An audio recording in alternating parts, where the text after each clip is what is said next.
Hello আমার গল্পপ্রিয় বন্ধুরা, কেমন আছো সকলে? আশা করছি অনেক ভালো আছেন। তো বন্ধুরা, আমি মোহিনী আজ তোমাদের শোনাবো দারুণ একটি গল্প। তাই হেডফোন কানে লাগিয়ে বসে পড়ে যাও। গ্রামের নাম রূপপুর। দিগন্তজোড়া সবুজ ধানক্ষেত আর মেঠো পথের ধারে ফুটে থাকা বুনো ফুলের শান্তিতে ঘেরা এক জগৎ। এই গ্রামেরই এক প্রান্তে থাকত মোহিনী। টানা টানা চোখ, ঘন কালো চুল আর শ্যামলা মুখে এক অদ্ভুত মায়া নিয়ে সে ছিল যেন গ্রামেরই প্রতিচ্ছবি। সরল, সুন্দর আর শান্ত। তার বাবা হরিপদ দিনমজুরের কাজ করতেন, আর মা লক্ষ্মী পরের বাড়িতে কাজ করে কোনোমতে সংসার চালাতেন। অভাব তাদের নিত্যসঙ্গী হলেও মোহিনীর চোখে ছিল একরাশ স্বপ্ন। প্রতি রাতে দাওয়ায় বসে সে যখন দূরের শহরের টিমটিমে আলো দেখত, তখন তার মনটা ডানা মেলে উড়াল দিত। সে ভাবত ওই আলো ঝলমলে শহরে জীবনটা কতই না অন্যরকম। কিন্তু সেই স্বপ্নময় জীবনে হঠাৎই কালো মেঘ ঘনিয়ে এলো। মোহিনীর বাবা হরিপদ কঠিন অসুখে শয্যাশায়ী হলেন। গ্রামের ডাক্তার জবাব দিয়ে দিলেন, বড় ডাক্তার দেখাতে হলে শহরে নিয়ে যেতে হবে। কিন্তু টাকা কোথায়? সামান্য জমানো টাকা আর মোহিনীর রূপোর মল জোড়াও যথেষ্ট ছিল না। উপায় না দেখে গ্রামের এক পরিচিত কাকার মাধ্যমে মোহিনী শহরে কাজ করার সিদ্ধান্ত নিল।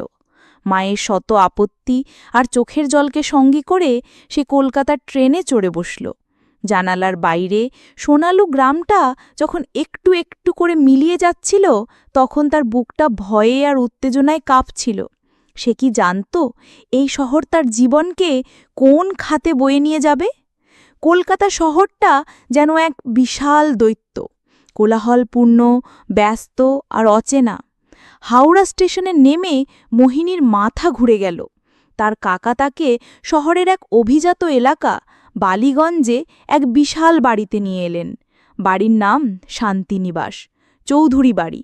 বাড়ির কর্ত্রী মিসেস শর্মিলা চৌধুরী ছিলেন একজন রাশভারী মহিলা। তিনি মোহিনীকে আপাদমস্তক মেপে নিয়ে বাড়ির কঠিন নিয়মকানুন বুঝিয়ে দিলেন। ঘর মোছা, বাসন মাজা থেকে শুরু করে রান্নাঘরে সাহায্য করা, সবই করতে হবে। মাইনে সামান্য হলেও অসুস্থ বাবার মুখটা মনে করে মোহিনী সবকিছু মেনে নিল। চৌধুরী পরিবারে কর্তা মিস্টার অমিতাভ চৌধুরী, তার স্ত্রী শর্মিলা এবং তাদের একমাত্র ছেলে রাহুল থাকত। রাহুল তখন বিলেত থেকে ছুটিতে বাড়ি এসেছিল।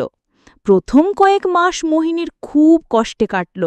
শহরের জীবনের সাথে মানিয়ে নিতে তার ভীষণ অসুবিধে হচ্ছিল। গ্রামের সেই শান্ত পরিবেশের জন্য মন কেমন করত। মিসেস চৌধুরীর কড়া শাসন আর অন্য কাজের লোকেদের টিপ্পনি ছিল তার নিত্যসঙ্গী। এই কঠোর রুটিনের মধ্যেই এক পশলা বৃষ্টির মতো তার জীবনে এলো রাহুল। সে ছিল তার বাবা মায়ের থেকে সম্পূর্ণ আলাদা, শান্ত, ভদ্র এবং কিছুটা একাকী। একদিন সন্ধ্যায় বাগানে কাজ করার সময় হঠাৎ কালবৈশাখী ঝড় উঠলে মোহিনী বারান্দায় আশ্রয় নেয়। সেখানেই দাঁড়িয়ে বৃষ্টি দেখছিল রাহুল।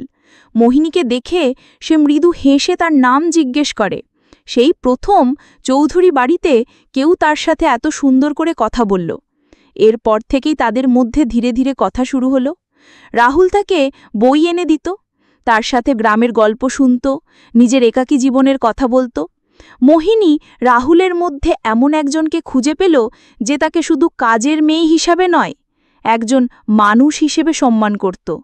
নিজের অজান্তেই মোহিনীর মনে রাহুলের জন্য এক বিশেষ জায়গা তৈরি হতে শুরু করল। তাদের সম্পর্কটা গভীর হতে বেশি সময় লাগল না। রাতের নিস্তব্ধতায় তারা লুকিয়ে দেখা করত। রাহুল তাকে গিটার বাজিয়ে গান শোনাত, তার বিলেতের গল্প বলত। একদিন রাতে আবেগের এক মুহূর্তে রাহুল মোহিনীর হাত ধরে বলল, মোহিনী, আমি জানি না এটা কিভাবে হলো, কিন্তু আমি তোমাকে ভালোবেসে ফেলেছি। তোমার সরলতা, তোমার সত্যতা আমাকে মুগ্ধ করে।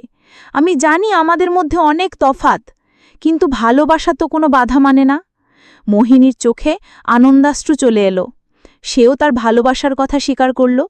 সেই রাতে তারা একে অপরকে প্রতিশ্রুতি দিল, কোনোদিন একে অপরকে ছেড়ে যাবে না।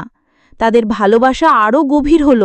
মোহিনী তার সর্বস্ব রাহুলকে উজাড় করে দিল, এই বিশ্বাসে যে এই ভালোবাসাই তার জীবনের সবচেয়ে বড় প্রাপ্তি। কিন্তু স্বপ্নেরও শেষ থাকে। রাহুলের ছুটি শেষ হয়ে আসছিল এবং তার আচরণেও পরিবর্তন আসতে শুরু করল। সে আগের মতো আর সময় দিত না, বন্ধুদের সাথে পার্টিতে ব্যস্ত থাকত। একদিন রাহুলের বন্ধুরা বাড়িতে এলে তাদের সামনেই রাহুল মোহিনীকে কাজের লোক বলে পরিচয় দিল। কথাটা একটা ধারালো ছুরির মতো মোহিনীর বুকে বিঁধল। এর কিছুদিন পরেই মিসেস শর্মিলা রাহুলের জন্য এক ধনী শিল্পপতির মেয়ে রিয়ার সাথে তার বিয়ে ঠিক করলেন। রাহুল মোহিনীকে বোঝানোর চেষ্টা করল যে সে শুধুমাত্র বাবা মায়ের মন রাখার জন্য এসব করছে, কিন্তু তার ভালোবাসা শুধু মোহিনীর জন্যই। ঠিক এই সময়টাতেই মোহিনী বুঝতে পারল সে মা হতে চলেছে। তার শরীরে রাহুলের ভালোবাসার চিহ্ন। সে ভেবেছিল এই খবরটা শুনে হয়তো রাহুল সব বাধা অগ্রাহ্য করে তাকে গ্রহণ করবে, কিন্তু তার ভাবনা ভুল ছিল। এক রাতে যখন সে রাহুলকে এই খবরটা দিল, তখন রাহুলের মুখ ভয়ে ফ্যাকাশে হয়ে গেল। সে চিৎকার করে বলল, এটা অসম্ভব, এই সন্তানের সাথে আমার কোনো সম্পর্ক নেই। তুমি একটা কাজের মেয়ে, আর তোমার জায়গাও সেখানেই। টাকা পয়সার লোভে তুমি আমার জীবনটা নষ্ট করতে চাইছ। মোহিনীর পায়ের তলার মাটি সরে গেল। যে মানুষটাকে সে তার জীবনের সবকিছু ভেবেছিল, সেই মানুষটার মুখেই কথাগুলো সে বিশ্বাস করতে পারছিল না।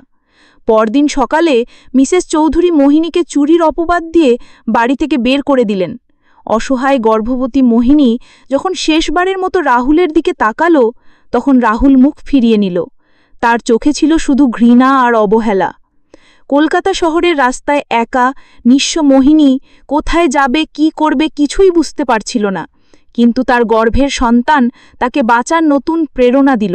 সে হার মানবে না, তার সন্তানের জন্য তাকে বাঁচতে হবে।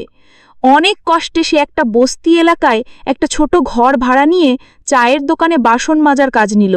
সারা দিন হাড়ভাঙা খাটুনির পর সে যখন ঘরে ফিরত, তখন তার শরীর আর চলত না, কিন্তু সে দাঁতে দাঁত চেপে সব কষ্ট সহ্য করত।